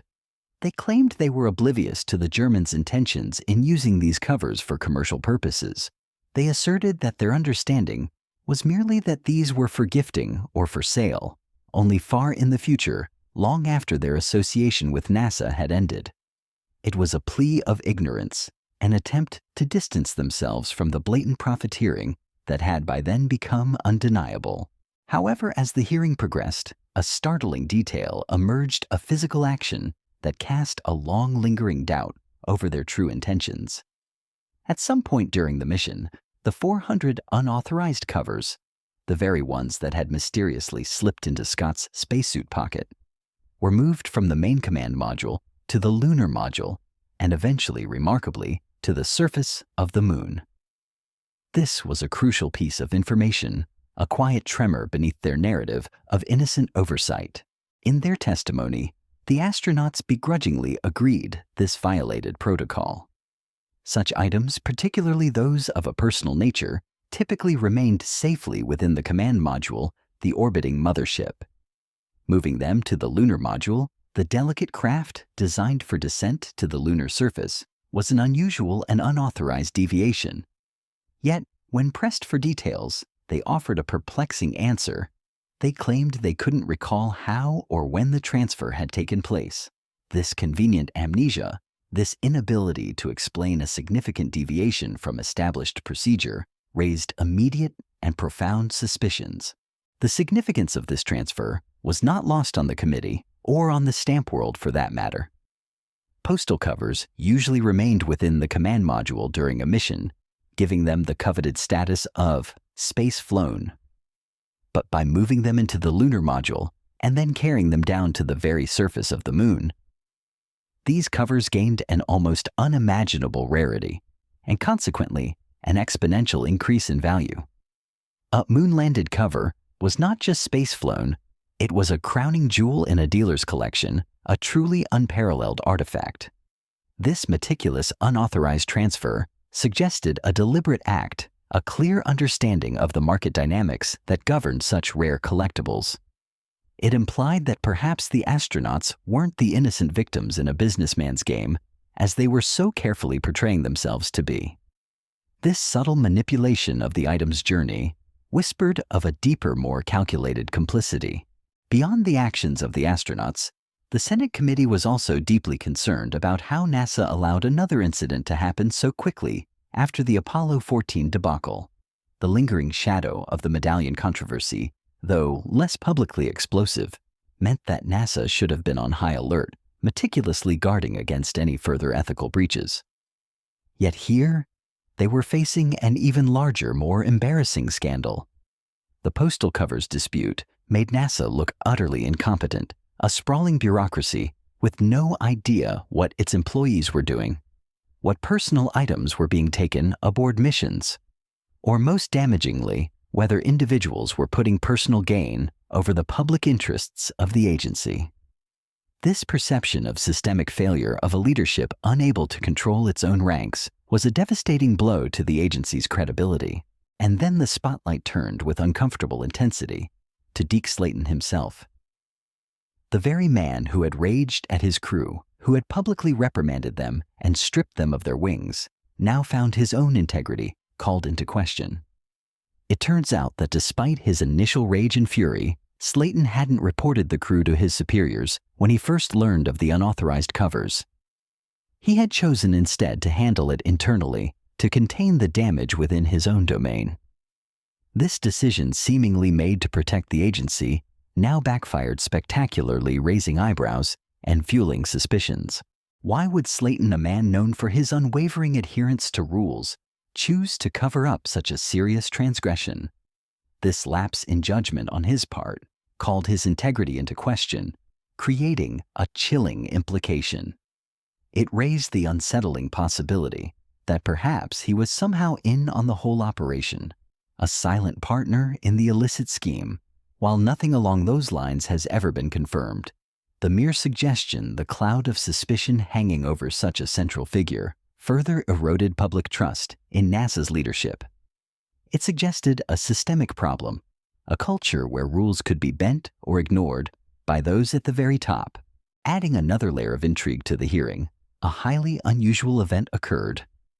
After intense pressure and jests from senior NASA management, as the records vaguely noted, The Senate committee invoked a rarely used rule to close the hearing to the public. The stated reason was that testimony might impact the reputation of witnesses or others. While seemingly intended to protect individuals, this sudden shift to secrecy, coming at such a critical juncture in itself, raised suspicions. What were they trying to hide? What uncomfortable truths were deemed too damaging for public consumption? This opaque maneuver only fueled speculation and deepened the public's distrust, creating an aura of something sinister lurking beneath the surface. It implied that the revelations were not just embarrassing, but potentially devastating to the public image of the nation's space program.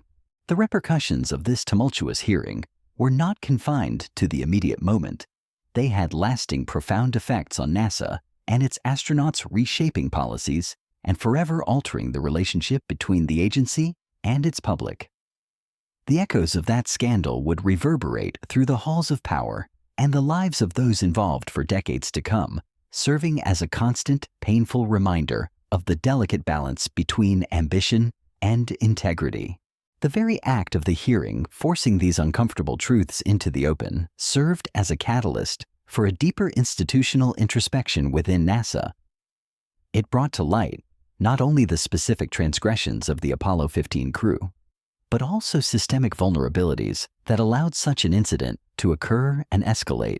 The public's faith, once seemingly unshakable, had been profoundly shaken, and the arduous task of rebuilding that trust would require significant and sustained effort. This chapter underscores the relentless scrutiny that comes with public service, especially when it involves figures of national admiration. The heroes once placed on pedestals were now being questioned, dissected, and in many ways humanized in the most uncomfortable of manners. Their fallibility was laid bare for the entire world to see, dismantling the myth of the infallible astronaut and replacing it with the complex reality of human imperfection. The public, who had invested so much in the dream of space, felt a keen sense of betrayal, not just by the astronauts, but by the institution itself. This made the need for transparency and accountability all the more pressing. The silence of the command module. The vastness of space had offered no refuge from the earthly consequences of their decisions. The small, seemingly insignificant acts of carrying forbidden items had swelled into a torrent of public condemnation, washing away the pristine image of the space agency. The congressional hearing then was not just about the postal covers.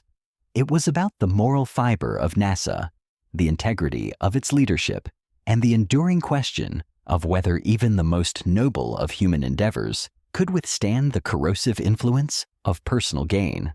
As the doors of the hearing room closed to the public, a new chapter in NASA's history began, one defined by stricter regulations, increased oversight, and a renewed, albeit painful, emphasis on ethical conduct. The lessons learned from the Apollo 15 scandal, carved out of public shame and professional ruin, would serve as a constant reminder that even when reaching for the stars, one must never lose sight of the ground beneath one's feet, nor the moral compass that guides the journey. The echoes of the congressional hearing, though, now concluded and partially obscured from public view, reverberated deeply within the core of NASA.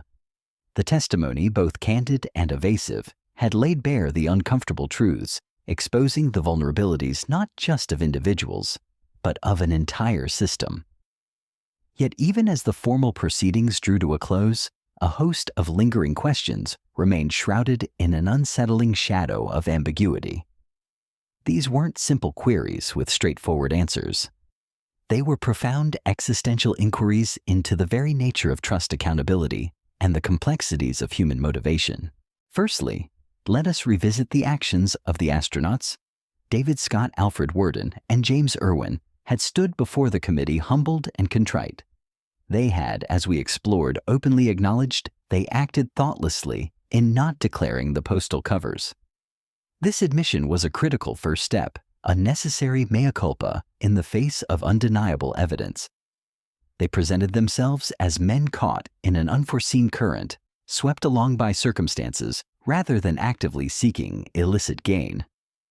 Their primary defense, their shield against the full weight of culpability, was the steadfast assertion that they were utterly oblivious to the Germans' intentions in using these covers for commercial purposes. They claimed to have believed the covers were merely for future gifting, or for sale only far in the distant future, long after their official association with NASA had dissolved.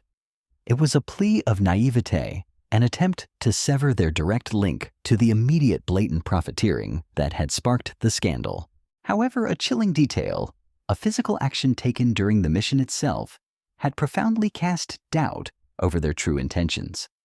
This was the inexplicable unauthorized movement of the 400 illicit covers from the main command module to the lunar module and eventually to the surface of the moon.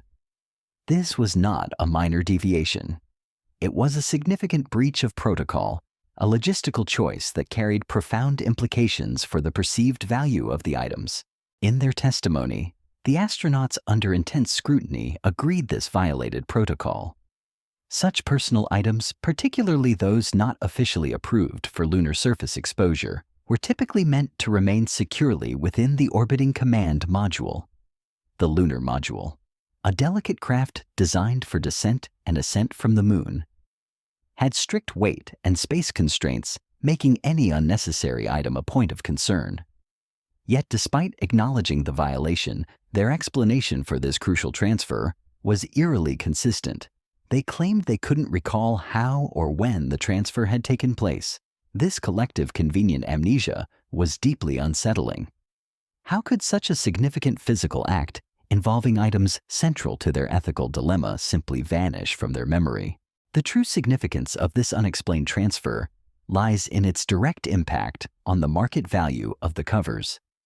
Postal covers usually remained within the command module during a mission, giving them the coveted status of flown to space. This alone made them highly valuable to collectors. But by moving them into the lunar module, thereby allowing them to descend to the very surface of the moon, these covers gained an almost astronomical increase in their rarity and consequently their worth. A moon-landed cover was not just a collectible, it was an unparalleled treasure, a relic of unparalleled historical proximity to humanity's greatest exploratory feat. This meticulous, unauthorized escalation of the item's journey hinted at a precise, calculated understanding of the collector's market. It whispered that perhaps the astronauts weren't the innocent victims in a businessman's game, as they so carefully attempted to portray themselves to be. The deliberate act of placing the contraband on the lunar surface suggested a level of complicity that went far beyond mere thoughtlessness or naive trust. It implied a knowing manipulation, a calculated enhancement of value for personal gain. Beyond the actions of the individual crew members, the Senate committee was equally, if not more, concerned about how NASA as an institution allowed another incident to happen so quickly after the Apollo 14 debacle. The relatively quiet fallout from the Silver Medallion affair should have served as a powerful, unmistakable warning beacon, prompting heightened vigilance. Yet, within a matter of months, a far more egregious and public scandal had erupted. The postal covers dispute made NASA look utterly incompetent, a sprawling multi-billion-dollar agency seemingly with no idea what its employees were doing. What personal items were being taken aboard its incredibly expensive and prestigious missions, or whether individuals were putting personal gain over the public interests of the agency. This perception of systemic weakness of a leadership unable to enforce its own rules and control its most celebrated personnel was a devastating blow to NASA's carefully cultivated image of scientific rigor and moral rectitude. And then, the uncomfortable spotlight shifted directly to Deke Slayton himself. The stern, unyielding figure who had fiercely reprimanded the astronauts who had stripped them of their cherished wings and grounded them forever now, found his own integrity called into question.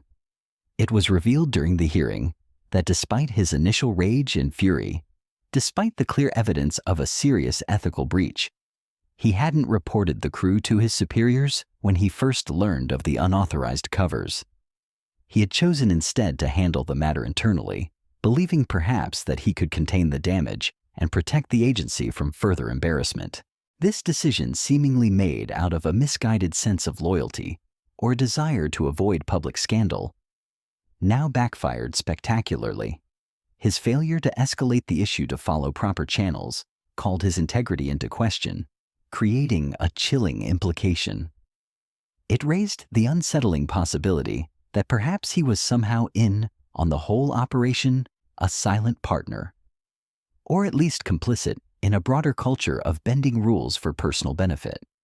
While it is crucial to state that nothing along those lines has ever been confirmed by concrete evidence, the mere shadow of suspicion cast upon such a central and powerful figure within NASA further eroded public trust.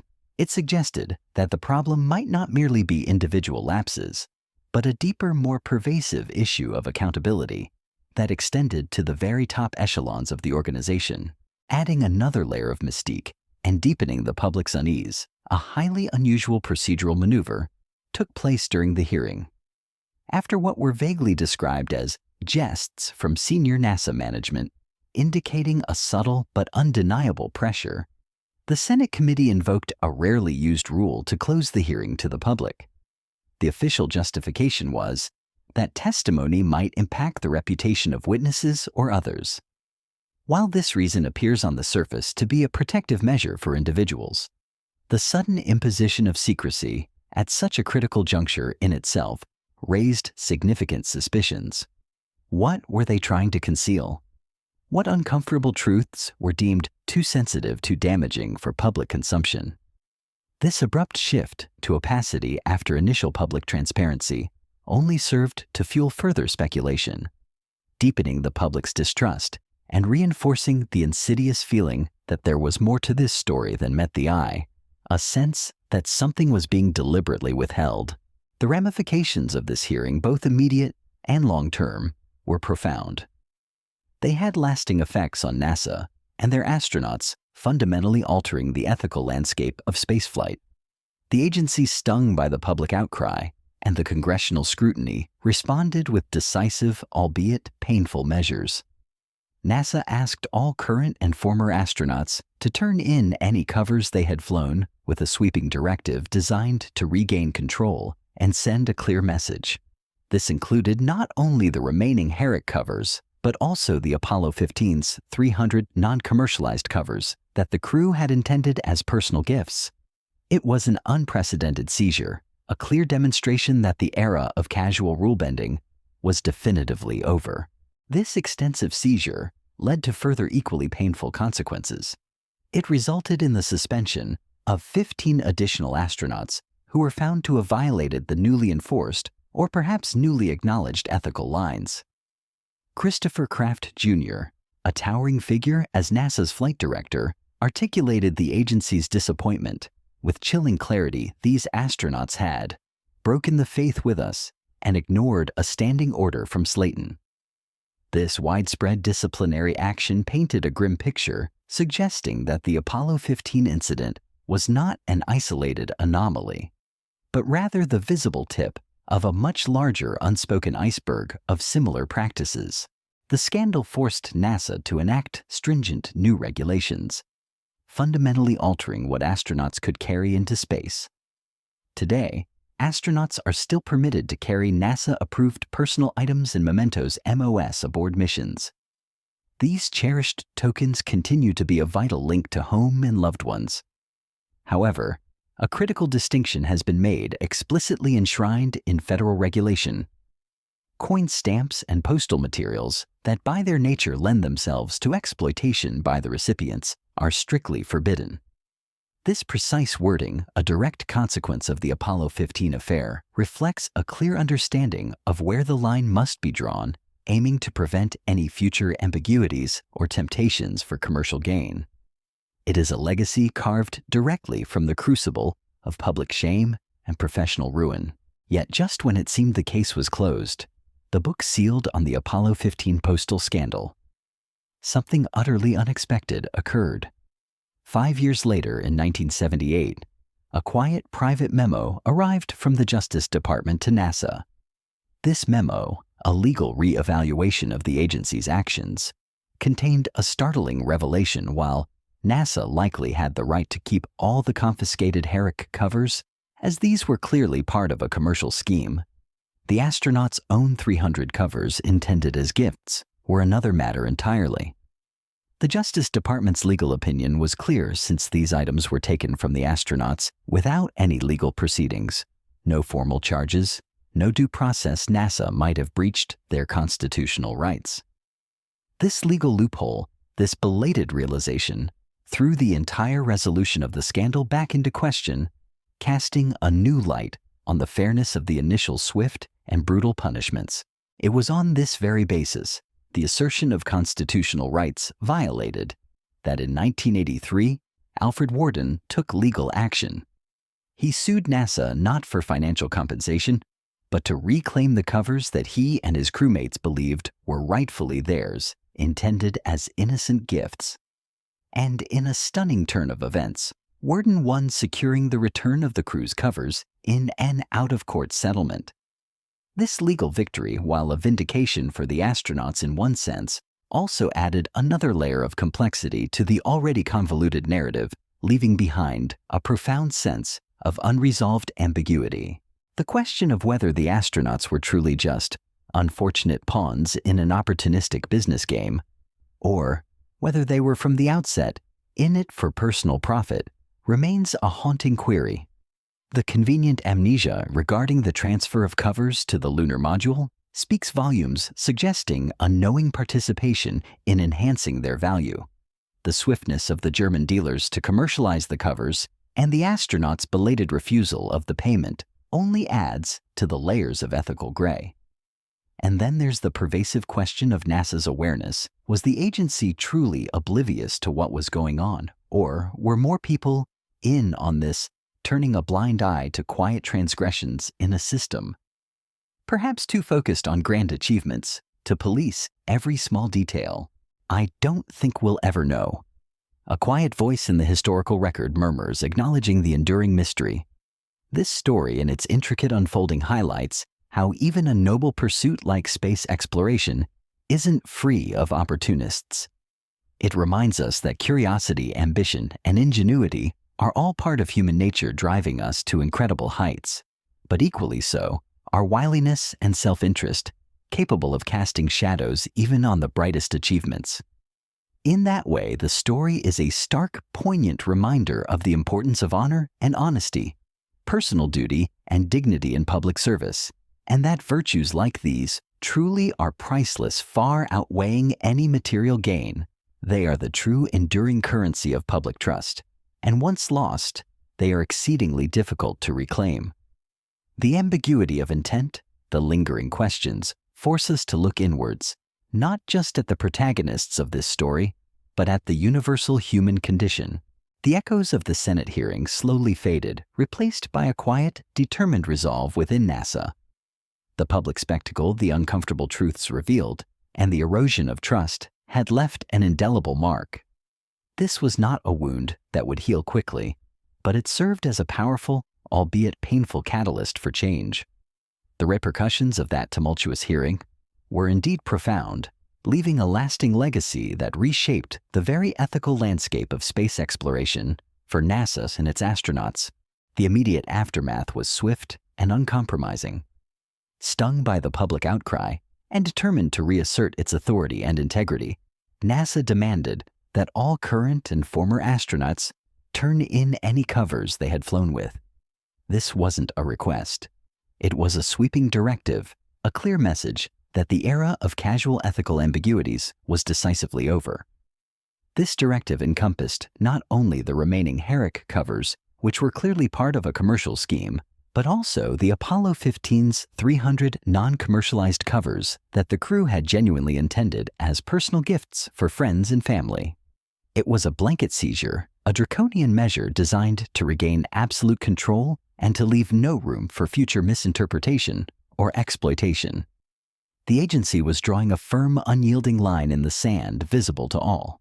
This broad, unyielding seizure led to further equally painful consequences that rippled through the astronaut corps. It resulted in the suspension of 15 additional astronauts who were found to have violated the newly emphasized or perhaps newly acknowledged ethical lines regarding personal items. These were men who had, in earlier, less scrutinized times, engaged in similar seemingly harmless practices. Christopher Kraft Jr., a towering figure as NASA's flight director and a man known for his blunt honesty, articulated the agency's profound disappointment with chilling clarity. He stated that these astronauts had broken the faith with us and ignored a standing order from Slayton. This widespread disciplinary action painted a grim picture, suggesting that the Apollo 15 incident was not an isolated anomaly, but rather the highly visible tip of a much larger unspoken iceberg of similar, albeit perhaps less egregious practices. The scandal had forced a rigorous housecleaning, exposing a pervasive, if quiet, culture of bending rules that had previously gone unchecked. The ethical shakeup that followed the Apollo 15 scandal was comprehensive. NASA was determined to prevent any recurrence of such a damaging incident. As a direct consequence, stringent new regulations were implemented, fundamentally altering what astronauts could and could not carry into space as personal items. Today, the ability for astronauts to carry NASA-approved personal items and mementos MOS aboard missions still exists. These small cherished tokens continue to be a vital link to home and loved ones, a way for astronauts to carry a piece of Earth with them into the vastness. However, a critical distinction has been explicitly drawn, a new line firmly enshrined in federal regulation. The rule now states that coin stamps and postal materials that by their nature lend themselves to exploitation by the recipients are strictly forbidden.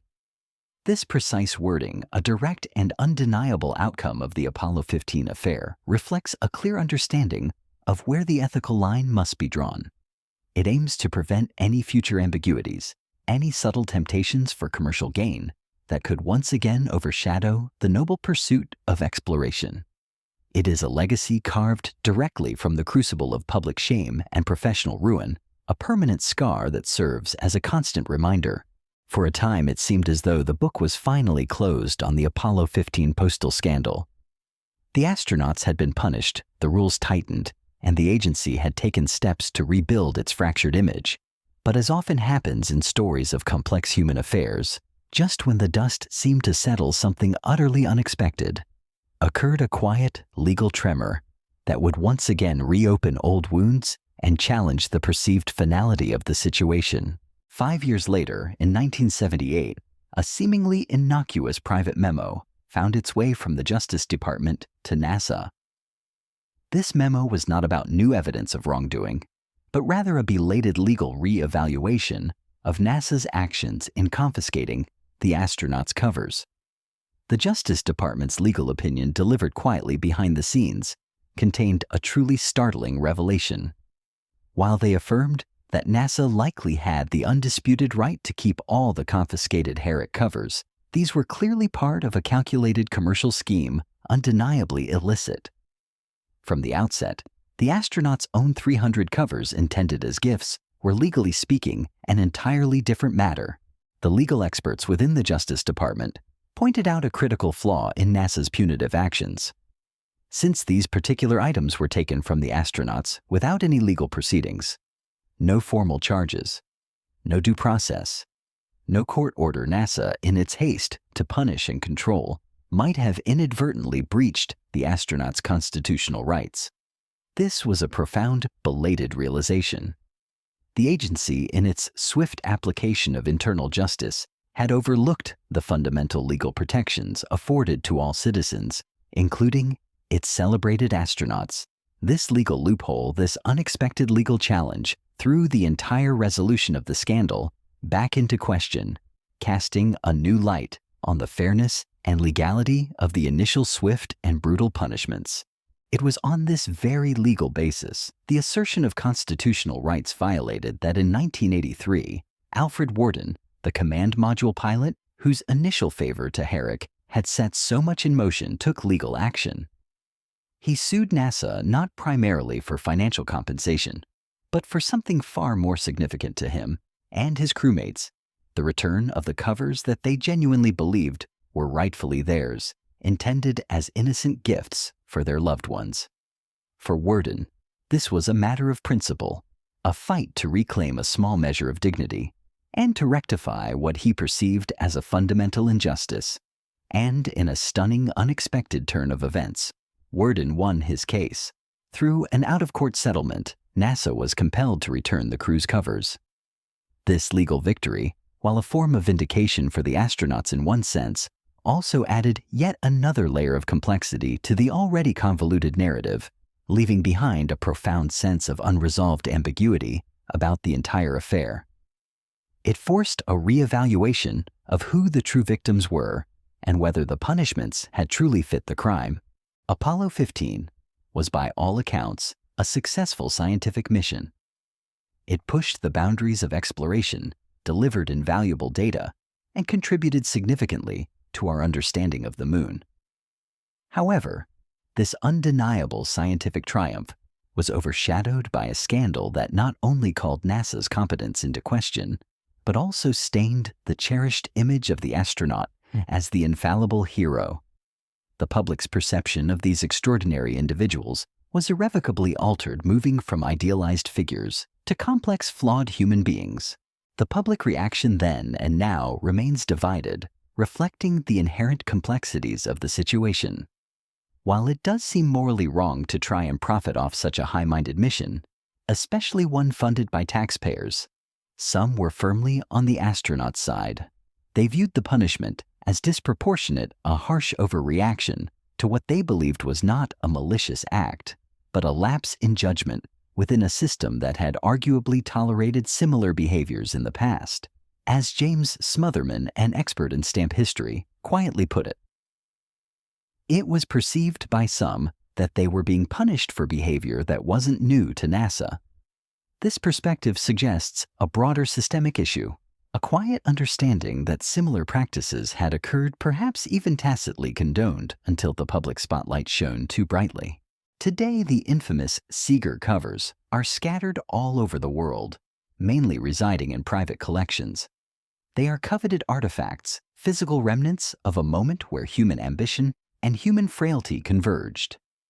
Only 4 of these controversial covers ever made it to public sale, each appearance a rare and significant event in the philatelic world.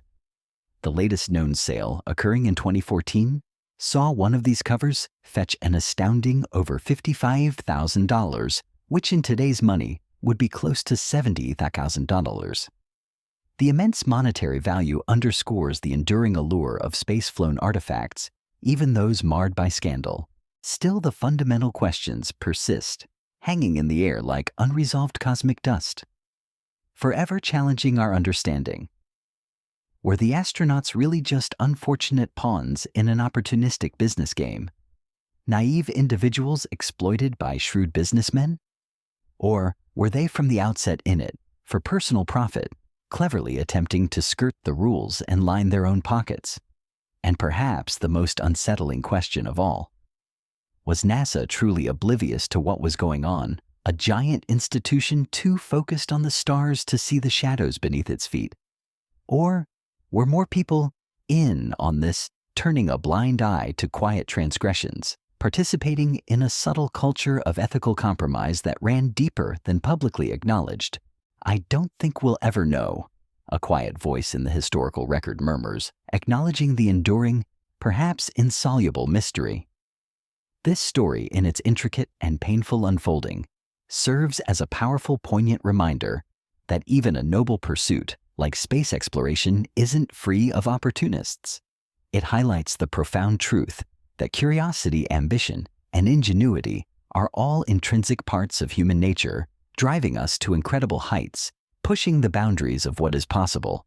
But equally so are wiliness and self-interest, capable of casting long, unsettling shadows, even on the brightest achievements.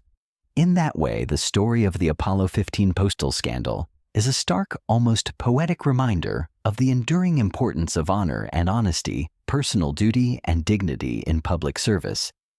It whispers that virtues like these truly are priceless, far outweighing any material gain, and once lost, they are exceedingly difficult to reclaim. They are the true enduring currency of public trust, and their value, unlike that of a space-flown stamp, is truly immeasurable. The ambiguity of intent, the lingering questions, force us to look inwards, not just at the protagonists of this story, but at the universal human condition forever grappling with the light and shadow within us all, as our gentle journey through the Apollo 15 postal scandal draws to a close. We are left not with definitive answers, but with a lingering sense of quiet contemplation. This story, woven into the fabric of space exploration's golden age, serves as a poignant reminder that even the most monumental human achievements can be touched by the complexities of our nature. Apollo 15 was, by all scientific and technical measures, an undeniable success. It pushed the boundaries of human endurance, expanded our understanding of the moon, and demonstrated unparalleled engineering prowess. Yet this brilliant triumph was undeniably overshadowed by a scandal that cast a long, uncomfortable shadow, not only calling NASA's competence into question, but also perhaps more painfully staining the cherished image of the astronaut as the infallible hero. The picture of these extraordinary individuals, once held in almost mythical esteem, was irrevocably altered. They ceased to be merely symbols of an idealized future and became, in the public eye, complex, flawed human beings. This shift from icon to individual was a painful but perhaps necessary part of their story. It grounded them quite literally and forced a re-evaluation of what heroism truly means when confronted with earthly temptations and human fallibility. The public reaction to the scandal then and now remains deeply divided, a testament to the inherent ambiguities of the situation. On one hand, the notion of individuals attempting to profit off a high-minded mission, one funded by the public's generosity and aspirations, feels intrinsically wrong. It clashes with the very ideal of selfless public service that space exploration was meant to embody. It felt like a betrayal of the trust placed in them, a commercial stain on a pursuit of pure knowledge. Yet, on the other hand, there were many who were firmly on the astronaut's side. They viewed the punishment, the public shaming, and the abrupt end to their flying careers as disproportionate, a harsh overreaction to what they believed was not a malicious act of greed, but perhaps a profound lapse in judgment fueled by personal anxieties and a misreading of unspoken rules. As James Smotherman, a quiet expert in stamp history, gently articulated, it was perceived by some that they were being punished for behavior that wasn't new to NASA. This perspective suggests a broader systemic issue, a quiet understanding that similar practices had, in varying degrees, occurred before, perhaps even tacitly condoned, until the unforgiving spotlight of public scrutiny shone too brightly. This raises a difficult question. Were they scapegoats for a wider, unacknowledged culture? Today, the infamous Seeger covers those tiny pieces of paper that sparked such a firestorm are scattered across the globe, primarily residing in the hallowed vaults of private collections. They are coveted artifacts, physical remnants of a moment where human ambition and human frailty converged in the vast cosmic theater. Only a mere 4 of these controversial covers have ever made their way to public sale, each appearance a rare and significant event in the esoteric world of philately. The latest known public transaction, occurring in 2014, saw one of these charged covers fetch an astounding over $55,000, a sum that, adjusted for inflation, would be close to $70,000 today. This immense monetary value underscores the enduring, almost magnetic allure of space-flown artifacts, even, or perhaps especially, those marred by the whisper of scandal. It highlights humanity's persistent desire to own a tangible piece of history, regardless of its complicated origins. And so, as we conclude our narrative, the fundamental questions that ignited this quiet firestorm persist, hanging in the air like unresolved cosmic dust, forever challenging our understanding of motives and actions. Were the astronauts truly just unfortunate pawns in an opportunistic business game, naive individuals exploited by shrewd German businessmen who saw only profit in the vastness of space? Or were they, from the very outset, driven by a calculated desire for personal profit, cleverly attempting to skirt the rules and line their own pockets, believing they could do so without detection. The convenient amnesia regarding the clandestine transfer of the covers to the lunar module, undeniably increasing their market value, speaks volumes and continues to fuel this particular ambiguity. And then there's the pervasive, unsettling question concerning NASA itself. Was the agency truly oblivious to what was going on? A sprawling, multi-billion-dollar institution too focused on the distant stars to see the shadows lurking beneath its own feet?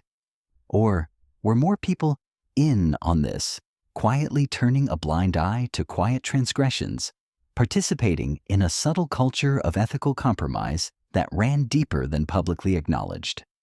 The decision to close the congressional hearing to the public under vague pretexts only added fuel to this particular fire of speculation, deepening the public's distrust and reinforcing the insidious feeling that something was being deliberately withheld from their view. I don't think we'll ever know. A quiet voice in the historical record murmurs, acknowledging the enduring, perhaps insoluble mystery. Some truths, it seems, are destined to remain elusive, forever shimmering just beyond our grasp. This story, in its intricate and painful unfolding, serves as a powerful, poignant reminder that even a noble pursuit like space exploration isn't entirely free of opportunists. It highlights the profound truth that curiosity, ambition, and ingenuity are all intrinsic parts of human nature, driving us to incredible heights, pushing the very boundaries of what is possible. These are the qualities that allow us to dream of distant worlds and to build the magnificent machines that take us there. But equally, the story reminds us that so are wiliness and self-interest, the subtle human inclinations to gain, to bypass, to rationalize. These darker aspects are capable of casting long, unsettling shadows, even on the brightest achievements, dimming the luster of the most heroic endeavors. In that way, the story of the Apollo 15 postal scandal is a stark, almost poetic reminder of the enduring importance of honor and honesty. It underscores the critical role of personal duty and dignity in public service, emphasizing that these virtues are not mere abstract concepts, but the very bedrock of trust between an institution and the public it serves. It whispers a timeless truth that virtues like these truly are priceless, far outweighing any material gain, any monetary sum, no matter how substantial. And once lost, once tarnished by the corrosive acid of self-interest or compromise, they are exceedingly difficult to reclaim. They are the true enduring currency of public trust, and their value, unlike that of a space-flown stamp, is truly immeasurable beyond the fluctuations of any market. The ambiguity of intent, the lingering questions, the unresolved tension between ideals and actions forces us to look inwards. It prompts us to consider not just the protagonists of this story, but the universal human condition forever grappling with the light and shadow within us all. It reminds us that every step forward, every grand achievement is ultimately taken by human beings, fallible yet capable of immense greatness. This is a story to be listened to be pondered, and to allow your spirit to find its gentle rest. It's a quiet lesson from the stars themselves, teaching us that while we reach for the heavens, the most profound challenges often lie within the very human heart. As the night deepens, may this tale leave you with a sense of peace, a deeper understanding of the world's complexities, and a renewed appreciation for the priceless, enduring value of integrity. Well, that's all we have time for today. If you liked what you've heard, please feel free to follow us for more podcasts on other fascinating space topics. But for now, I'm Alex McColgan, and this has been Astrum. All the best, and see you next time.